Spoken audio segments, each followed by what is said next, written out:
waan salaamayaa dhammaantiin waana ka mahadnaqayaa soo dhaweynta gudoomiyuhu ugu horeeyo guddoonka ugu horeeyo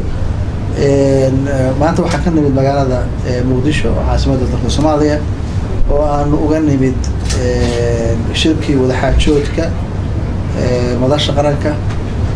madaxda dalka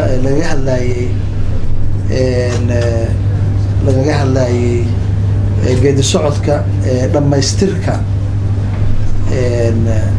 doorashooyinka 2016 muhiimadda shirku wuxuu ahaa sidii loo soo afmeeri lahaa loo soo gabagabeyn lahaa qaabkii modalitieskii lagu galayaa doorashada iyo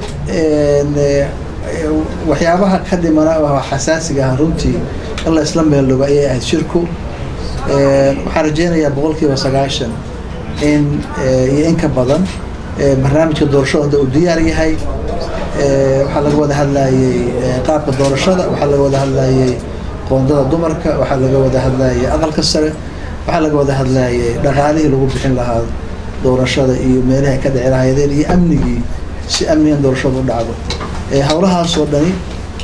runtii safgarad buuxa ayaa laga gaaray inta badan waxaan isleeyahay 95% wixii dhammaanna kulley waa iska dhammaystirmi doonaa laakiin waxaan rajaynaynaa in shacab weynaha Soomaaliyeed iyo shacab weynaha Puntland gaar ahaanba ay hadda diyaar u yihiin in doorashadaasi dhacdo inay si wanaagsan u dhacdo inay si amni iyo salmi u dhacdo in si dimuqraadiyad ah oo aan dhib lahayn oo shido u keenin Puntland ay u dhacdo insha Allah ayaa rajaynaya waxa hadda galaabo waxa weeye waa qaybtiina implementation wax la yiraahdo hirgelintii mashruuca doorashada wixii laga soo leeyahay waxay ahayd wada hadalkii iyo wada xajoodkii iyo siyaasadda iyo qaabkii hadda waxa loo gudbay waxa weeye sidii ergadii loo soo dhameystiri lahaa waqti dhow sidii doorashadu u dhici lahayd si markaasi aan rajaynayo insha Allah sanadka dhamaadkiisa in doorasho dalka ay ka dhacdo madaxda qaranka la doorto baarlamaanka dalka la doorto madaxda qaranka iyo baarlamaanka soo socdaan rajaynayno inay noqdaan kuwa wax badan ka bedela dalka iyo siyaasadiisa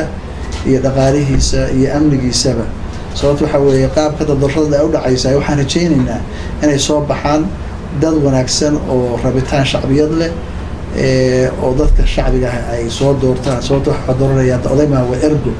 marka waxaan rajaynayaa xildhibaanada soo bixi doona inay ka duwanaan doonaan kuwii hore madaxda la dooran doonana ay noqdaan madax insha Allah dalka u horseeda horumar iyo wadajir iyo midnimo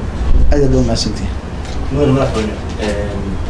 dadka tirsan xildhibaano iyo saraakiil ka tirsan dowladda federaalka Soomaaliya xubnaha wasiirada ku jira maanta shir jira ku qabteen magaalada Muqdisho xubnahaas oo deegaan ahaan ka soo jeeday maamulka Soomaaliland waxay tilmaameen in Puntland ay tahay laba gobol iyo badh suurtagal ma aysan hayn in qoondada inta laga hesho dowladda Puntland arrinkaas waxay ka jawaabtay hadda waxay yiraahdeen ma dhageysan laakiin hadda nin xamar jooga Puntland iyo xawaasheeda iyo goboladeeda kama tarjumi karo kama hadli karo waan garanaynaa nimanka meesha ka hadlaya oo marna qabiil u hadlaya marna Somaliland baan nahay marna dir waqooyi baan nahay marka ayaga soo fijin doona ila tahay